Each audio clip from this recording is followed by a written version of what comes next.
This conference will now be recorded. Good day बच्चों। तो I hope everything going fine. So आज का agenda हैलोअल्केन्स and हैलोअरीन्स में आगे बढ़ने का है और हम लोग मेथड ऑफ प्रिपरेशंस कर रहे थे। हमने डिस्कस कर लिया है एल्कीन्स एल्केन्स से हैलोजन डेरिवेटिव बनाने का, एल्काइन से यहाँ पे आपको वेस्टरॉन एंड वेस्टरसोल डिस्कस किया गया था। एराइल हैलाइड में हमने आपको सिखाया था कि बेंजीन के ऊपर एक हाइड्रोजन एज H+ बाहर जाता है और एक इलेक्ट्रोफाइल दैट इज Cl+Br+ उसकी जगह पे आके फिट हो जाता है। फ्रॉम अल्कोहल्स हमने लास्ट सेशन में सीखा, आप हैलोजन हेलाइड के रास्ते से, आप px3 के रास्ते से, आप px5 के रास्ते से, फिर x is going to be halogens. याद रखिएगा यहाँ पे हमने फ्लोरो यूज नहीं किया। और यहाँ पे हमने चौथे में थायोनाइल क्लोराइड से डार्जन प्रोसेस के रास्ते से क्लोरो एल्केन्स बनाए। रिमेंबर यहाँ पे ब्रोमो आयोडो फ्लोरो नहीं बनते हैं। The fourth process is very important process in a way that byproduct being gases will automatically escape from the reaction mixture।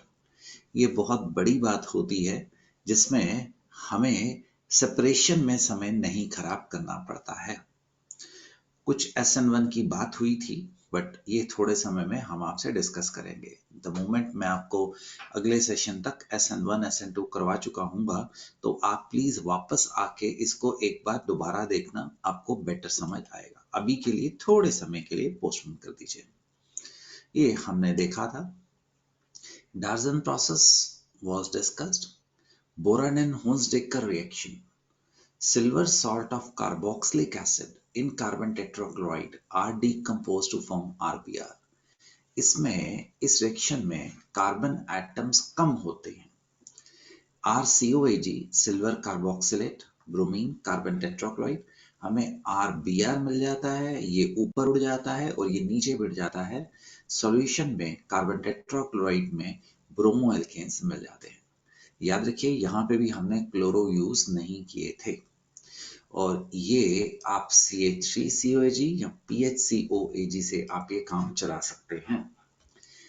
अगर आपने आयोडीन यूज की थी तो उस रिएक्शन का नाम बिन बॉम साइमोनाइनी रिएक्शन बोलते हैं और यहाँ पे हमारे पास आयोडो कंपाउंड्स नहीं मिलते हैं, हमें एस्टर्स मिलते हैं। तो बोरान हॉन्सडिकर रिएक्शन सिर्फ ब्रोमो एल्केन्स बनाने के लिए ही काम आएगा। ऐसा बेटे हमने लास्ट क्लास तक देखा था। हमने यहाँ पे लेक्चर रोका था और आपको कहा था कि अब हम एराइल हैलाइड को थोड़ा सा और बढ़ाएंगे। फर्स्ट रिएक्शन आप पहले ही देख चुके हैं। You remember this is electrophilic aromatic substitution. H+ बाहर जाएगा और उसकी जगह पे ये एज X+ बाहर आ जाएगा। इसमें रेजोनेंस स्टेबलाइजेशन भी होती थी, याद करें। ऑर्थो और पैरा पे यहाँ पे नेगेटिव चार्ज आता था। इस वक्त यहाँ पे पॉजिटिव आता था बट अभी मैं इलेक्ट्रॉन रिलीजिंग ग्रुप लगाऊंगा तो कुछ कहानी और हो जाएगी +R और +M में। रिमेंबर हैलोजेंस अगर लगे हों they are ortho para director. Class 11th या जनरल ऑर्गेनिक केमिस्ट्री याद रखिए यहाँ पे लॉन पेयर है, ये इलेक्ट्रॉन डेंसिटी घूमती है तो हमारे पास ये यहाँ पे पॉजिटिव चार्ज और यहाँ पे नेगेटिव चार्ज आ जाता है और ये नेगेटिव चार्ज सिर्फ ऑर्थो और पैरा पोजीशन पे रहता है। And these are deactivating groups. These are deactivating groups. Halogens are exception. They are deactivating groups. Towards further EAS reaction, that is अगर आप एक इलेक्ट्रॉन वाला ग्रुप लगा हो, इस वक्त हैलोजन लगाया है, अगर आप और हैलोजन फेंकेंगे तो हमारे पास ऑर्थो पोजीशन के ऊपर हैलोजन और पैरा पोजीशन के ऊपर हैलोजन आएगा। नॉर्मली एक्सेप्शंस ऑलवेज होल्ड, जो पैरा प्रोडक्ट होता है वो ज्यादा मिलता है और जो ऑर्थो होता है वो माइनर होता है। The reason being a simple thing that यहाँ पे इनको स्टीरिक हिंड्रेंस मिल रही है, क्राउडिंग मिल रहा है तो ये माइनर हुए। ये सिंपल रीजन है। कहीं कहीं पे ऑर्थो भी मेजर होगा, वो अलग से डिस्कस किया जाएगा।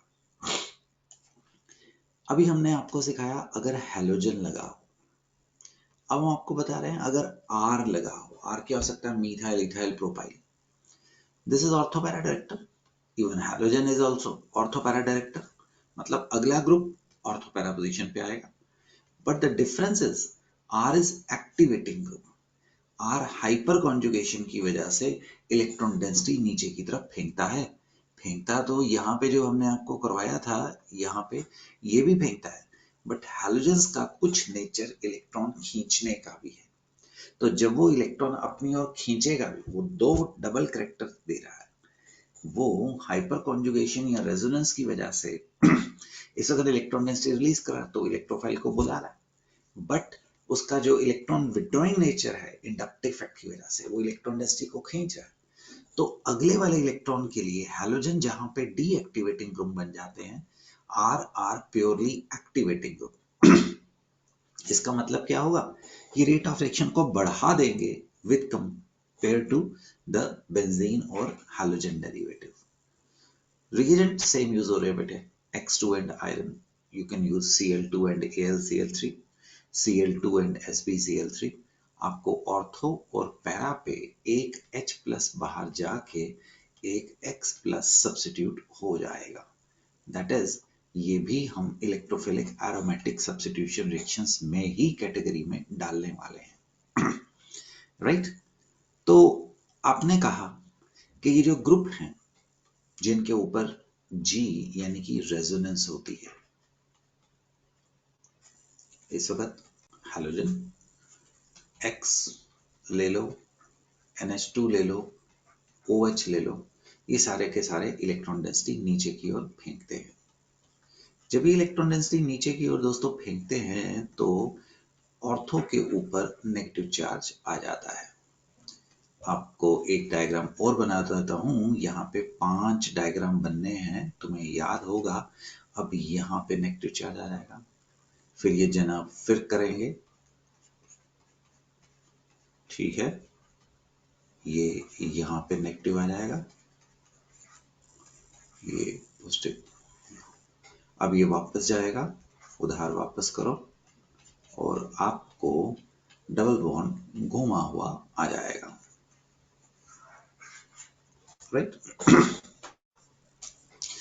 जब भी यहाँ पे लॉन पेयर होएगा यहाँ पे, तो ये सारे के सारे सिर्फ ऑर्थो पे, पैरा पे, ऑर्थो पे इलेक्ट्रॉन डेंसिटी इंक्रीज कर देंगे। तो इसका क्या फर्क होगा बेटा? आपके पास नेक्ड बेंजीन है, इलेक्ट्रोफाइल यहां भी अटैक करना चाहता है, इलेक्ट्रोफाइल यहां भी अटैक करना चाहता है। ऑर्थो पैरा के ऊपर नेगेटिव चार्ज ज्यादा है, तो ROR फास्टर होएगा, ROR rate of reaction slower होएगा। दूसरा, वो ऑर्थो पैरा पे ही जाएगा इलेक्ट्रोफाइल, सिर्फ जहां जहां पे मैंने येलो, क्योंकि वहां पे नेगेटिव चार्ज है। तो देखिए क्या करवाना चाह रहा हूं। OH एंड NH2, क्या मतलब हुआ? अगर यहाँ पे फिनोल हुआ या यहाँ पे एनालीन हुआ, ये वर्सेस अगर यहाँ पे लेट इट बी टोल्यूइन हुआ। Right? These OH and NH2 are highly activating. What is the meaning of activating? Electron density नीचे की तरफ फेंकते हैं, उसकी वजह से वो इलेक्ट्रोफाइल को ज्यादा खींचते हैं। Are highly activating and orthopara directed toward ES. First point clear?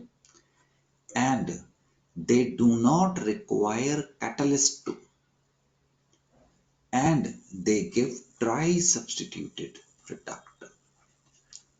What I want to tell you is, मान लीजिए आपके पास टोल्यूइन है, आप इसके ऊपर bromine and iron as the catalyst फेंकते हैं, तो बेटे आपको एक ऑर्थो पे और एक पैरा पे आपको 2 प्रोडक्ट्स मिलेंगे और मोनो सब्स्टिट्यूटेड। मोनो सब्स्टिट्यूट का मतलब एक हैलोजन आके लगा है इसके ऊपर, ये मिलेगा। बट अगर OH या NH2 हुआ, राइट, हमें इवन आयरन की भी जरूरत नहीं है, सिंपल ब्रोमिनेशन विल डू। हमें एक व्हाइट प्रेसिपिटेट ऑर्थो पैरा तीनों पोजीशन पे मिला के ब्रोमीन लग जाएगा। ब्रोमीन का मोलर मास काफी है, ये प्रोडक्ट बड़ा मोलर मास का नीचे बैठ जाएगा, व्हाइट प्रेसिपिटेट आ जाएगा। सिमिलरली अगर आप एनालीन के ऊपर हैलोजनेशन करने की कोशिश करते हो ब्रोमीन की प्रेजेंस में, तो हमें एक व्हाइट प्रेसिपिटेट मिल जाता है। व्हाइट प्रेसिपिटेट का मतलब test, the above 1 and 2 reaction produces white precipitate and hence it is used as a test for phenol and aniline. Very important, अपने आप में ही क्वेश्चन है। अब क्वेश्चन कैसे पूछेगा तो बेटे उसके लिए तो हमें क्वेश्चन ही देखने पड़ेंगे, तभी आपको पता लगेगा, अदरवाइज तो ये चीज पता नहीं लगेगी। आगे जा सकते हैं। हम आपको बेंजीन के ऊपर अकेला अगर हैलोजन लगा हो वो सिखाए, हम अगर कोई ग्रुप और बैठा हो तो उसके ऊपर आप हैलोजनेशन करने की कोशिश करें तो क्या होगा ये सिखाए हैं। आगे बढ़ते हुए, फ्रॉम डायजोनियम सॉल्ट्स, एक बार पहले भी हुआ है बट अभी दोबारा कर लेते हैं तो रिवीजन हो जाएगा, फायदा ही होगा। बड़ा diazonium chloride, benzene diazonium, diazonium का मतलब दो नाइट्रोजन, डाई एजो, एजो मतलब नाइट्रोजन, क्लोराइड। मैं एब्रिविएशन में बेटे इसको BDC बोल दूंगा। इसको PHN2 प्लस Cl नेगेटिव भी लिखेंगे या इसको C6H5 रिंग बना के भी लिख सकते हैं, सिचुएशन के ऊपर, हालात के मुताबिक बेटे इससे बनाएंगे। Everything very important. When primary aromatic, when I wrote primary, it has to be only primary. Aromatic amine मतलब don't use this reaction on aliphatic aromatic amines, only aromatic, right? Dissolved in ice cold, ice cold का मतलब बेटे temperature less than 5 degree Celsius. Benzene diazonium chloride बहुत unstable होते हैं, जैसे ही आप temperature बढ़ाते हैं 5 से थोड़ा सा भी ऊपर गया ये कंपाउंड डिकम्पोज कर जाता है, तो ठंडा रखना है। जहां भी BDC के रिएक्शन आएंगे वो टेम्परेचर कोल्ड में आएंगे। Aqueous mineral acid HCl nitric acid is treated with NaNO2 sodium nitrite, diazonium salt is formed. इस प्रोसेस को डाइएजोटाइजेशन भी बोलते हैं। इसको एनालीन को NaNO2 plus HX, NaNO2 plus HX dual role देता है, ये आपको HX भी देता है और HNO2 भी देता है। बेसिकली इसी ने रिएक्शन करना है।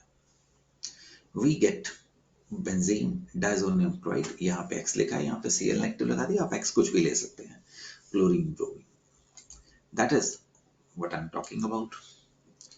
You remember benzene diazonium salt on reaction with cuprous chloride where X can be chloro or bromo forms chlorobenzene along with nitrogen which is an excellent leaving group, ये उड़ जाता है। आप समझ गए उड़ जाता है तो इस रिएक्शन का फायदा बहुत होगा। The reaction with iodine does not require cuprous halide and simply done by shaking the BDC with potassium iodide, हमें ये भी उड़ जाता है। हम आपको क्लोरोब्रोमोबेंजीन एंड आयोडोबेंजीन बनाने की तरीके दिखा रहे हैं। मैंने बेटे यहाँ पे समरी बनाने की कोशिश की है। This reaction is known as Sandmeyer reaction. The second reaction is known as Gattermann reaction. Sandmeyer's की यील्ड बेटर होती है एज कंपेयर टू गेटरमैन पे। ये बेटे मैंने समरी बनाई है। अगर आप इसके ऊपर cuprous cyanide in the presence of KCN use करें तो आपको बेंजोनाइट्राइल मिल जाता है। साइनाइड भी अभी जब कन्वर्जन में जाएंगे बड़ा मजेदार ग्रुप है, इसको बहुत सारे और कंपाउंड्स में कन्वर्ट किया जा सकता है, तो इसकी खूबसूरती ये है। अगर हम सिंपल KI के साथ हम इसको हीट कर दें, इसको भी सैंड मायर रिएक्शन बोलते हैं, हमें आयोडोबेंजीन मिलता है, राइट। आप सारे ऑर्गेनिक को नोट्स ही बना रहे हैं, ये सारे रिएक्शन इंपॉर्टेंट है।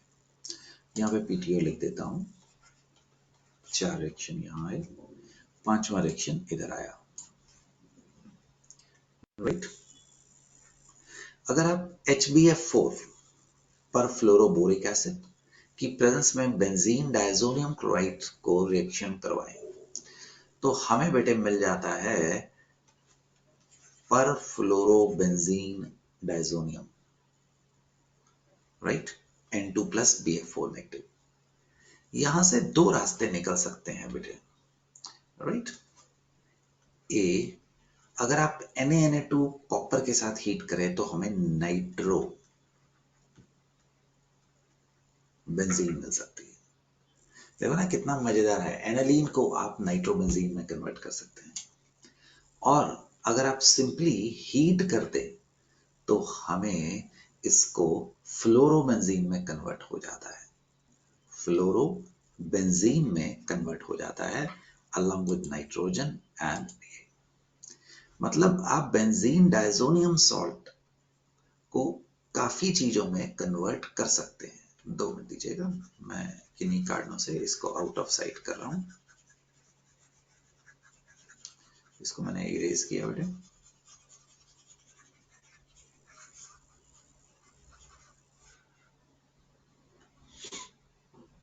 राइट, ये भी गायब कर देते हैं। This reaction is a very important reaction and this is known as Wahl-Schmidt reaction. Very important. बेटे मैं एडवाइस करूंगा कि आप नोट्स बनाने शुरू करो और एक वाइट शीट ले लो, जो जो नेम रिएक्शन आ रहे हैं उनको उसमें लिखते रहो। और जैसे बाल-शिमन आया ना, तो बाल-शिमन को ऐसे लिख दो B, गेटरमैन आया ना तो उसके आगे लिख दो G, सैंडमेयर आया उसके ऊपर लिख दो S। Why? बिकॉज जब आप ऑर्गेनिक केमिस्ट्री खत्म कर लेंगे तो आप ना इन सबको अल्फाबेटिकली ऑर्डर में एक नई लिस्ट बनाना शिफ्ट कर लेना, फायदा आएगा। समझ गए? अपने हाथ से करना, लिस्ट तो कहीं से भी मिल जाएगी, उसका फायदा नहीं होता है, अपने हाथ से करना। बाल-शिमन रिएक्शन, अगर आप ये वाला रूट ले लो, क्या बात है, फ्लोरोबेंजीन कैसे बनाते हैं, क्योंकि फ्लोरो कंपाउंड इतनी आसानी से बनते नहीं। और अगर आप HbF4 फर्स्ट स्टेप और सेकंड स्टेप में, ये देखो इसको ऐसे भी लिख सकते हैं, benzene diazonium chloride, HbF4 heat, fluorobenzene, right. 5वां B और 5वां A, बेंजीन डायजोनियम क्लोराइड। ऐसे लिखते हैं जब आप एक रिएक्शन का इंतजार करते हैं होने का, फिर आप सोडियम नाइट्राइट कॉपर की प्रेजेंस में सेकेंड स्टेप में डालते हो तो आपको मिल जाएगा नाइट्रोबेंजीन। ऊपर वाले को 5B को क्या बोलते हैं, the Balz Schiemann reaction. You understand? Balz Schiemann reaction सिर्फ फ्लोरोबेंजीन बनाने को बोलते हैं। हर चीज बहुत बहुत बहुत बहुत इंपॉर्टेंट है। रेस्टिक प्रोसेस, मैं इसको कॉमिट टू मेमोरी बोलूंगा या हिंदी में RLL रट्टा लगा ले। नेम रिएक्शन है भाई, आप भी क्या करेंगे, मैं भी क्या करूंगा, बट आपके बोर्ड्स में भी एक्सपेक्टेड होती है, कंपटीशन में भी एक्सपेक्टेड होती है। हम पहले भी किए हैं क्लोरोबेंजीन बनाने के, अब एक स्टेप ऐड कर देंगे। बेंजीन के ऊपर HCl gas, oxygen gas, CuCl2 500 kelvin की प्रेजेंस में डालने से क्लोरोबेंजीन मिलता है। अगर आप चाहें तो ये MOP पहला ऑफ क्लोरोबेंजीन रख सकते हैं, किया गया है। इसी क्लोरोबेंजीन को अगर आप चाहें तो वाटर यानी कि स्टीम, पानी नहीं स्टीम, स्टीम तो ज्यादा टेम्परेचर पे बनती है, सिलिका की प्रेजेंस में 800 केल्विन पे we get phenol. So second method को, दैट इज पहले और दूसरे को मिला के MOP ऑफ फिनोल भी आएगा। फिनोल बनाना मुश्किल होगा तो उसके लिए रेस्टिक प्रोसेस की इंपॉर्टेंस हो जाती है। तो आप इसको अभी के लिए क्लोरोबेंजीन, अगले वाले चैप्टर में आप method of preparation for phenol. मैंने ऐसे याद किया था बेटे, पहले लो टेम्परेचर फिर हाई टेम्परेचर, पहले 500 केल्विन फिर 800 केल्विन, दूसरे स्टेप में steam, S for steam, S for silica. लो जी, याद हो गया। सिलिका किस में आता है? सेकेंड स्टेप में। 500 केल्विन किस में आता है? फर्स्ट स्टेप में। 800 केल्विन किस में आता है? फर्स्ट स्टेप में। बाकी तो प्रैक्टिस से ही याद होगा, राइट प्यारा से बच्चों। सो हमने आपको RX एंड PHX के मेथड ऑफ प्रिपरेशन करवाए, मेथड ऑफ प्रिपरेशन करवाया। From this we are entering into the physical property. This is the easy peasy, what you call it, topic. I expect आप इसको खुद रीड करेंगे, ठीक? इसको book read करिएगा, फायदा होगा, पढ़ना तो पड़ेगा ही, राइट? जैसे यहाँ पे एक NCERT का क्वेश्चन बनेगा, although haloalkanes are polar in nature, they are very slightly soluble in water. In order for haloalkane to dissolve in water, होना क्या है? RX के आसपास पानी ने आके चिपकना है, पुराने बॉन्ड टूटने हैं, नए बॉन्ड बनने हैं।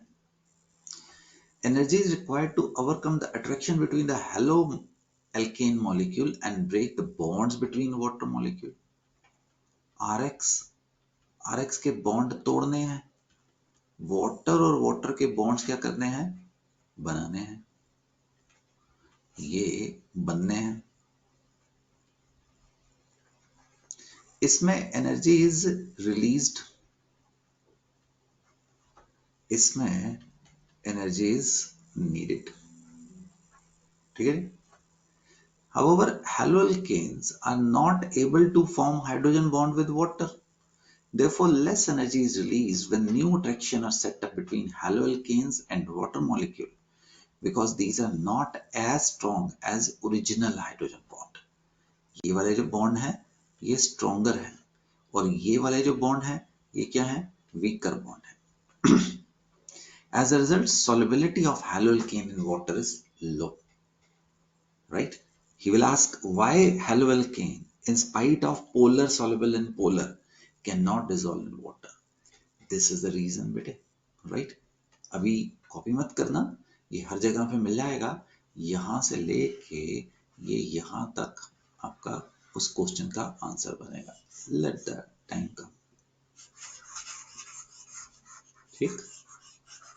ये आपके एनसीईआरटी का क्वेश्चन है, मैंने हाईलाइट कर दिया। However, the chlorobromoiodome are soluble in organic solvent. Soluble in organic solvent, organic compound मान के चलना, exceptions are always there, वो organic solvent के अंदर ही soluble होते हैं। Because the new intermolecular forces between haloalkane and solvent molecules have much the same strength as being broken. Soluble कब होंगे? Ideal solution कब बनेंगे? जब energy released is equal to energy required. अगर ऐसा नहीं होगा तो दिक्कतें बढ़ेगी। बेटे मैं क्या कहने की कोशिश कर रहा हूं कि आपको ये डाटा पढ़ना है। यहां पे मैं आपको कहने की कोशिश कर रहा हूं कि जो फ्लोरो कंपाउंड होते हैं, RF से ज्यादा ये, से ज्यादा पानी, से पानी से ज्यादा Br, से पानी से ज्यादा RI, इंपॉर्टेंट पढ़िएगा आप। इधर जाते हुए डेंसिटी इंक्रीज करती है, ध्यान दीजिएगा बेटे, फ्लोरो क्लोरो की डेंसिटी पानी के मुकाबले कम होती है, राइट? फ्लोरो क्लोरो, और फ्लोरीन से क्लोरीन से ब्रोमो से आयोडीन की तरफ जाते हुए डेंसिटी बढ़ती है। बट एक और खास बात कलर चेंज करके बता रहा हूं,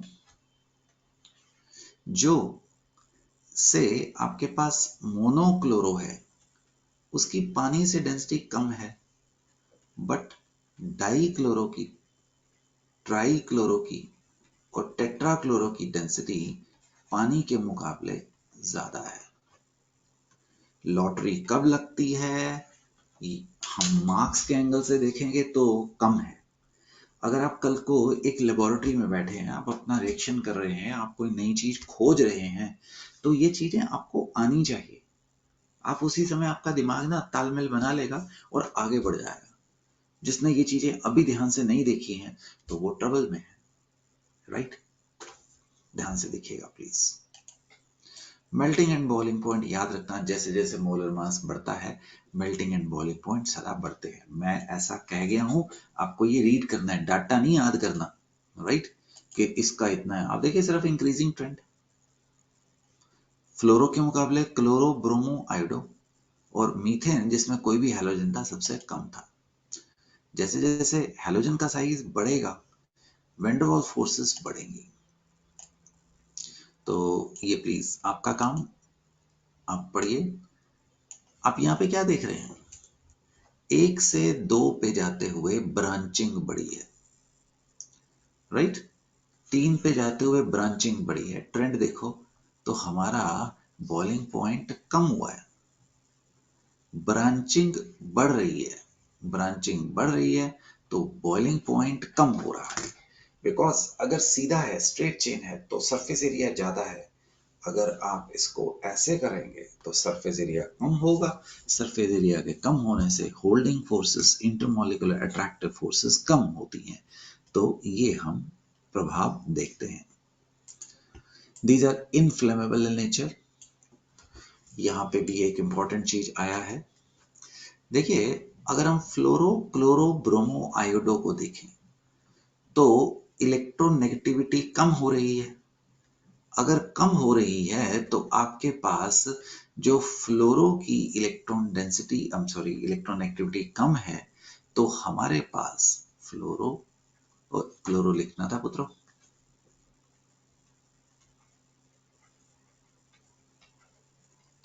ऐसा होना चाहिए था। But actually RCl, right, have been found to be more polar than RF, than RBr, than RI. Why? Because mu, dipole moment, is equal to E into D. E into D. What is D? The intermolecular distance, interatomic distance to be precise. Therefore, the polarity of carbon-halogen bond and hence the dipole moment must decrease accordingly. However, the dipole moment decreases from chlorine to bromine, but dipole moment of fluoro compound is slightly lower than CH3Cl. ये कहा, ये देखो ना, ये ऐसा हुआ। Why? The lower dipole moment of fluoromethane than chloromethane is due to small size of fluorine atom. Although the magnitude of negative charge on fluorine atom is much larger than that of chlorine atom, but due to small size of fluorine atom, with respect to chlorine atom, the CF bond distance is so small that the product of charge and distance comes out to be slightly lower than chloromethane. Right? जो carbon fluorine bond है वो छोटा है as compare to carbon chlorine के। अगर bond छोटा है बेटे, तो अगर डी छोटा हुआ तो कॉरस्पॉन्डिंग हमारा जो डायपोल मोमेंट है वो भी छोटा ही होगा। राइट पुत्र? प्लीज ध्यान दीजिएगा। ये इसको कॉपी मत करना, फिजिकल प्रॉपर्टीज को यहां से पढ़ लेना, हो गया, ठीक है। अब जब रिवीजन करने बैठो अपनी एनसीईआरटी की बुक उठाना, वहां से भी पढ़ लेना, दैट्स इट। क्वेश्चन आया भूल गया तो वापस आ जाना, ठीक है जी। वैसे भी एक गुरु मंत्र बता रहा हूं, सारी फिजिकल प्रॉपर्टीज का एक ही गुरु मंत्र होगा, hydrogen bonding. Why halogen derivatives are insoluble in water? Due to hydrogen bonding. Why alcohols are soluble in water? Due to hydrogen bonding. वो बात दूसरी है कि एक हेलोजन जो डेरिवेटिव है वो हाइड्रोजन बॉन्डिंग नहीं बनाता, दूसरा बनाता। बेटे ये हम आपको दे रहे हैं, प्लीज पढ़िएगा, ठीक है जी। इसमें पे वही बात आ गई है, आप एक बार देख लीजिएगा। जरूर जरूर जरूर जरूर इसको पक्का देखना पड़ेगा आपको। Extremely important. हम एक बेस में घुसने वाले हैं, that is known as nucleophilicity versus basicity. हम आपको SN1 एंड SN2 की तरफ लेके जा रहे हैं। हम आपको न्यूक्लियोफाइल और बेसिस के अंदर डिफरेंस करवाने वाले हैं। वो मैं आज इस वाले सेशन में शुरू नहीं करूंगा, बिकॉज मैं इसको इंडिपेंडेंट एक टॉपिक लेके जाऊंगा बेटे, राइट?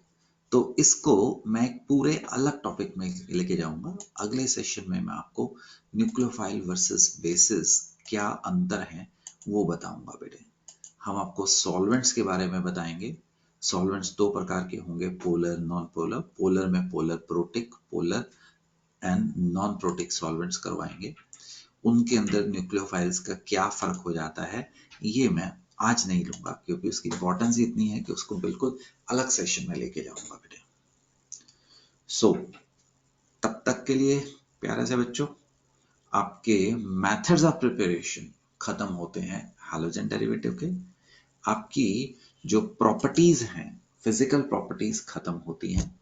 हम यहां से अगली क्लास में शुरू करेंगे न्यूक्लियोफिलिसिटी वर्सेस बेसिसिटी। तो तब तक के लिए जय Hind. See you with nucleophilicity and basicity or SN1, SN2 and chemical properties of halogen derivative in the next session. Connecting link. Jai Hind. Bye.